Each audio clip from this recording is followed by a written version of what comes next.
Welcome to the Real Estate Espresso Podcast, your morning shot of what's new in the world of real estate investing. I'm your host, Victor Minash. On today's show, we're talking about a thought experiment that goes something like this. Which came first, the chicken or the egg? Now, some people decide to go around that circle a few times and eventually give up. Others will go to Charles Darwin's Origin of Species and argue that the chicken evolved from a prehistoric bird dating back to the time of the dinosaurs. Others still will tell you that the chicken, like all living things, are creatures of God, and it was God that gave life to the chicken. But if we put that philosophical argument aside for a moment, we can safely say that if we have an egg, there's a good chance that once it hatches, we'll have a full-grown chicken in a few months. It's also pretty clear that if you go to your local farmer and you buy an egg, you're going to pay less for the egg than you would pay for a full-grown chicken. Yes, I know, the egg will become a chicken, but it's not a chicken now. The discount for an egg compared with a chicken is much more than simply the time value of money over a few months. This is such an important idea, I'm going to say it again. The discount for an egg compared with a chicken is more than the time value of money over a few months. When we're talking about an egg and a chicken, it's pretty clear that an egg is not a chicken and a chicken is not an egg, and they're priced differently for a very good reason. They're not the same thing, even though the egg might become a chicken in the near future. Once the egg hatches, it becomes a chick, and you might pay a little more for a chick than an egg, and you would pay an even higher price for a full-grown chicken. So why are we talking about chickens on a real estate podcast? Because when we find undeveloped land for sale that's not been approved for development, you're finding the land equivalent of an egg.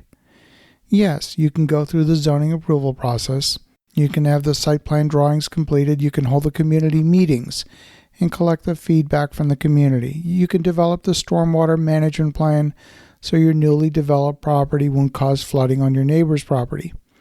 And once the property's been approved for development and the site plan's been approved and the building permit's been issued, the land is clearly worth more because it's a large step closer to being a full-grown chicken. Now, I was recently offered a property that was zoned DR. DR stands for Development Reserve. That means it's land that the city is designated for development, but it's being held in reserve. It's not approved for development yet. You would have to go through the process to get the land rezoned for its actual use. The city will eventually approve that land for development when City Council decides that it's ready. Maybe that means when there's enough capacity in the local schools. Maybe they're waiting for an upgrade to a water main or a larger sewer pipe. There can be all kinds of reasons why a city might delay the approval of a particular land use.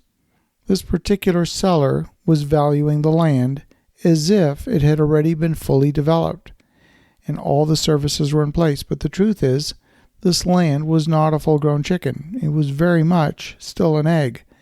And I'm not going to pay the same price for an egg that I would pay for a full-grown chicken. Needless to say, I didn't buy that property from her. Now, she said she was expecting another offer that very same day. I wished her the best of luck. So right now, I'm in negotiation with the city on the development of another site. Until the site plan's approved, the land value is less. Why? Well, the answer should be obvious, but just in case it's not, I'll give you the answer. It's because not every egg will hatch. Not every egg will become a full-grown chicken. Some eggs won't hatch, and some chicks will die in infancy. Not every zoning application will be approved. I had a city planner tell me that I could only maintain the zoning approval for an existing property without applying the new zoning rules as long as the property didn't change use. The rules are complex. There's numerous exception cases, and sometimes the rule isn't absolute but relative to something that's already there or nearby. If I reuse the existing structure, the existing zoning would apply, but if I converted the use of the house to a garage, then that would constitute a change of use, and as soon as there's a change of use, the new zoning rules would apply. In short, I would have to submit a brand new zoning application. What I was hoping to accomplish on the site could not be approved. I've had so many conversations with landowners in the past week where the landowner is trying to sell a chicken when in fact all they have is an egg. Now, I don't care whether you buy a chicken or an egg. Both are perfectly valid purchases. Just don't pay the price for a chicken when all you're buying is an egg. As you think about that, have an awesome rest of your day. Go make some great things happen. We'll talk to you again tomorrow.